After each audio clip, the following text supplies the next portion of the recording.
नमस्कार दोस्तों, आज हम लोग चर्चा करेंगे स्पेशलिटी केमिकल्स के शेयरों के बारे में।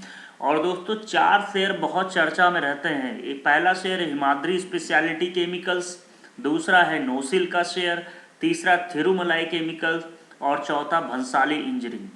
तो दोस्तों, चारों शेयर में से हिमाद्री का शेयर डाउन रहा, नोसिल, थिरुमलाई और भंसाली इंजीनियरिंग के शेयर अप रहे। तो दोस्तों, अभी क्या फ्यूचर होगा इनका, दोस्तों क्या टारगेट प्राइस होंगे और क्यों ये शेयर अप और डाउन हुए, इसके बारे में डेप्थ में हमने एनालिसिस करी है इस पूरे वीडियो में। तो दोस्तों, हमें लाइक और सब्सक्राइब करना मत भूलिए और हमारे टेलीग्राम लिंक से ज़रूर जुड़िए, जिसका लिंक डिस्क्रिप्शन में दिया गया है। साथ ही दोस्तों, अगर आपको फ्री में डीमैट अकाउंट खुलवाना है तो आप स्टॉक लिंक पर भी ज़रूर क्लिक करें। तो चलिए दोस्तों, चर्चा करते हैं इन share chemical speciality chemical share के बारे में। हम लोग सबसे पहले जानते हैं ये चारों शेयर क्या काम करते हैं। हिमाद्री स्पेशलिटी केमिकल जो है ये हमारा कार्बन स्पेशलिटी सेक्टर में वर्क करता है और बेहतरीन कंपनी है। लगभग 4 से 5 डिकेड से काम कर रहे हैं कार्बन स्पेशलिटी में। इनका वर्ल्ड वाइड काफ़ी नाम है कार्बन स्पेशलिटी में। दूसरा दोस्तों, नोसिल का शेयर है, रबड़ केमिकल बनाते हैं, ये भी लगभग 4 डिकेड की कंपनी है। और तीसरा हमारा थिरुमलाई केमिकल है, ये भी 1972 की कंपनी है, लगभग 40 साल। तो सारी ही कंपनी 40 से 45 साल पुरानी है और ये सारी स्मॉल कैप की कंपनी है। और चौथी जो है Bhansali engineering polymers limited BEPL, ये भी हमारी काफ़ी पुरानी कंपनी है। तो ये भी पेट्रोकेमिकल में बिजनेस में करती है। तो दोस्तों, चूँकि केमिकल स्पेशलिटी का फ्यूचर बहुत ब्राइट है और आने वाला समय जैसे कि चीन से डिमांड घटी है और वहाँ से इंपोर्ट कम हुआ है, तो अभी इन शेयरों पे हमें दांव लेना चाहिए। और ये शेयर काफ़ी अप भी रहे हैं इसके रीजन की वजह से।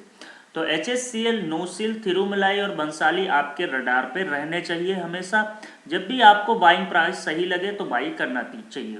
तो चलिए दोस्तों, आगे बढ़ते हैं और इन शेयरों की कंपैरेटिव एनालिसिस देखते हैं डिफरेंट एंगल से। सबसे पहले हम लोग रीजन देखते हैं क्यों अप रहे और क्यों डाउन रहे।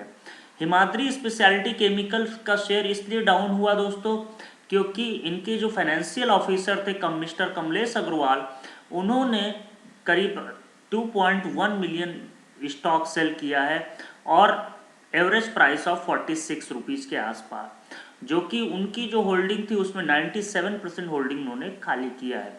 तो प्रमोटर जब भी शेयर बेचता है तो फंड रेज करने के लिए बेचता है और फंड रेज करने के लिए उन्होंने ऐसा कदम उठाया। लेकिन दोस्तों, इसका स्टॉक पर नेगेटिव इम्पैक्ट पड़ा और जिसकी वजह से इतने बल्क में सेलिंग हुई, तो वहाँ से शेयर लगभग कह सकते हैं 10 से 15% करेक्शन दिखा चुका, ऑलरेडी 39 रुपीज़ पे आ चुका है। थिरुमलाई केमिकल्स का शेयर अप क्यों रहा, उसके बहुत बड़े रीजन्स हैं। 2 रीजन निकल गया है कि ये 2 सेक्टर्स में बहुत मेजर वर्क करते हैं, एक लाइजीन मार्केट और दूसरा फ्यूमेरिक एसिड। लाइजीन मार्केट में दोस्तों एक रिपोर्ट निकल के आई है कि इसकी जो ग्रोथ है वो डबल ट्रिपल हो सकती बाई 2026 पे। और फ्यूमेरिक एसिड का भी एक रिसर्च रिपोर्ट निकल के आई है जिसमें A to Z market research ने बताया है कि फ्यूमेरिक एसिड का मार्केट बाई 2025 तक ट्रिपल हो सकता है। तो कहीं ना कहीं दोस्तों दोनों ही में थिरुमलाई केमिकल्स बहुत ही अच्छा कर रहे हैं, मेजर प्लेयर हैं वहाँ पे। तो इसलिए इनकी जो न्यूज़ रिपोर्ट निकल के आई उसकी वजह से ये शेयर अप रहा। दूसरी चीज़ है नोसिल का शेयर क्यों अप रहा और क्यों अप ट्रेंड में चल रहा है, उसका रीज़न यही है दोस्तों कि जो faster execution of the China plus opportunity will be a bigger trigger to re rating of Nocil. Nocil की री रेटिंग हुई और जिसकी वजह से ये शेयर अप रहा। उसका रीज़न ये रहा कि चाइना से इंपोर्ट डाउन हुआ। तो नोसिल मेजर प्लेयर है रबड़ सेक्टर में, तो यहाँ से उन्होंने बनाना शुरू किया। दूसरी चीज़ है भंसाली इंजीनियरिंग पॉलीमर का इसलिए अप रहा क्योंकि उनका जो प्रॉफिट है वो कहीं ना कहीं 74% सितंबर क्वार्टर में अप रहा, जिसकी वजह से रिजल्ट्स उनके बहुत बेहतरीन रहे और स्टॉक में भी काफ़ी तेज़ी देखी गई। तो चलिए दोस्तों, आगे चलते हैं, एनालिसिस करते हैं। हम लोग कंपैरेटिव एनालिसिस करते हैं शेयर निफ्टी डेटा पे। तो दोस्तों, अगर आप निफ्टी डेटा ध्यान से देखिए, करंट प्राइस आप देखिए तो 39 का हिमाद्री का है, नोसिल का 141 का है, थिरुमलाई का 99 का है और भंसाली का 105 का है। 52 वीक लो से देखिए तो हिमाद्री केवल 50% अप है, नोसिल 300% अप, थिरुमलाई भी 300% अप और भंसाली इंजीनियरिंग लगभग 500% अप। तो ये सारे ही शेयर काफ़ी अप चल चुके हैं और काफ़ी ऊपर की तरफ हैं और अप ट्रेंड में लगे हुए हैं और ये सेक्टर भी अप ट्रेंड में। जैसे कि दोस्तों अगर आपको याद हो कि दीपक नाइट्राइट का शेयर एक समय बहुत कम होता था और आज उसकी प्राइस देखिए, तो दीपक नाइट्राइट भी लगातार अप ट्रेंड में है। तो वैसे ही ये सारे शेयर अप ट्रेंड में हैं। इवन SRF का आप एग्जाम्पल लीजिए दोस्तों, SRF का शेयर इतना बड़ा होने के बावजूद आज 5,000 रुपये में। तो कहीं ना कहीं इन सेक्टर्स में बहुत दम है और ये छोटे शेयर जरूर है, स्मॉल कैप की कंपनीज हैं, लेकिन इसमें फ्यूचर आस्पेक्ट बहुत ही ब्राइट है। अगर आप डिलीवरी परसेंटेज पे देखें तो हिमाद्री का डिलीवरी परसेंटेज और भंसाली इंजीनियरिंग का काफ़ी अच्छा है, यानी कि यहाँ से अभी और अपसाइड मूवमेंट देखने को मिल सकते हैं। तो डेफिनेटली दोस्तों हिमाद्री स्पेशलिटी केमिकल के लिए हमारी बाइंग की सलाह है, नोसिल के लिए भी बाइंग की सलाह और थिरुमलाई और भंसाली के लिए होल्ड की सलाह है। अगर हम डिफरेंट एंगल से देखें, एनालिसिस करें, कैंडलिस्टिक चार्ट पे देखिए, तो अब बारी बारी से हम लोग कैंडलिस्टिक चार्ट के एनालिसिस करेंगे चारों शेयरों की। तो सबसे पहले मैंने चूज किया है Himadri share. Himadri share price review देखिए दोस्तों, तो आप RSI देखिए, RSI देखेंगे समझ में आ जाएगा कि ओवरसोल्ड हो चुका है। ओवरसोल्ड मोड 20 के करीब होता है और ओवरबॉट मोड 80 के करीब होता है RSI में। तो RSI 20 के करीब आ गया यानी ओवरसोल्डिंग हुई। आप वॉल्यूम देखिए तभी आपको समझ में आ जाएगा यहाँ पे कितनी ज़्यादा ओवरसोल्डिंग हुई है। तो डेफिनेटली दोस्तों इसको बाइंग अपॉर्चुनिटी है, हर एक अच्छी क्वालिटी शेयर के लिए बाइंग अपॉर्चुनिटी होती है ओवरसोल्डिंग। तो डेफिनेटली दोस्तों आप इसको बाई करिए 38 के अराउंड और ऊपर के 50 के लेवल भी देखने को मिल सकते हैं। नोसिल का शेयर एनालिसिस करें निफ्टी डेटा, तो 50 ना ही ओवरबॉट है ना ही ओवरसोल्ड मोड है। अगर 135 के राउंड मिल जाए, करंटली 140 रुपये है, 135 के राउंड मिल जाए तो इसको बाई कर लें और ऊपर के टारगेट 150 160 तक हो सकते हैं दोस्तों। स्टॉप लॉस जो निकल के आ रहा है 125 के आसपास है। 131 के नीचे जब तक नहीं जाएगा इसमें कोई भी डाउन ट्रेंड नज़र नहीं आता है।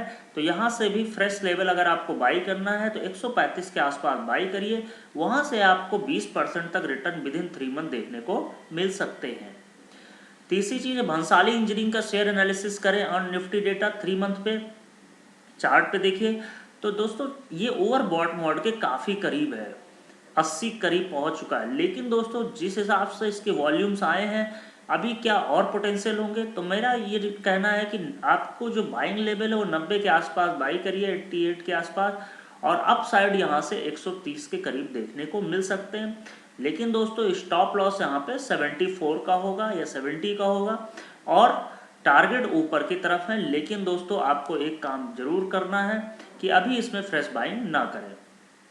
चौथी चीज़ है थिरुमलाई केमिकल्स का, तो देखिए 80 को भी पार कर गया ये शेयर, लेकिन वॉल्यूम गजब के आए हैं और वॉल्यूम के आने की वजह से दोस्तों इसमें अभी भी 3 से 4% का अपसाइड मूवमेंट हो सकता है। यानी अगर आपको यहाँ से थिरुमलाई केमिकल लगभग 105 107 के आसपास जाए, 107 रुपये के आसपास जाए तो प्रॉफिट बुक कर लेना चाहिए।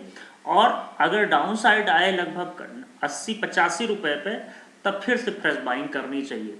तो स्टॉप लॉस वहाँ पे 62 रुपीज़ का होगा। शेयर प्राइस टारगेट देखें दोस्तों तो क्या होंगे, हिमाद्री स्पेशलिटी का अगर हम देखें तो बाइंग लेवल हमने सजेस्ट किए हैं। सबसे पहले आप बाइंग लेवल पे फोकस करिए, 38 के आसपास हिमाद्री का जाए तो बाई करें, नोसिल 135 पे जाए तो बाई करें, थिरुमलाई 80 पे जाए तो बाई करें और भंसाली इंजीनियरिंग 90 पे जाए तो बाई करें। टारगेट प्राइस हिमाद्री का 6 मंथ का 50 का है, लगभग यहाँ से कह सकते हैं कि 30% से ज़्यादा का रिटर्न है।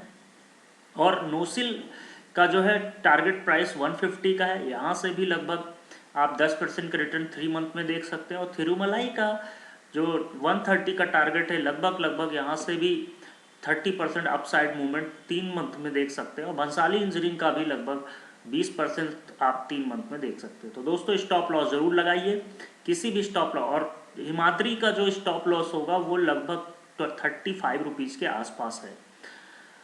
हमें फॉलो करिए टेलीग्राम चैनल, ट्विटर, फेसबुक पर द ट्रेडिंग बुल्स नाम से जाने जाते हैं। डिस्क्लेमर जरूर पढ़िए। डिस्क्लेमर ये है कि शेयर मार्केट रिस्क के अधीन है, तो कृपया स्टॉप लॉस ज़रूर मेंटेन रखें। और दूसरी चीज़, अपने किसी भी इन्वेस्टमेंट के लिए आप ही उत्तरदायी होंगे।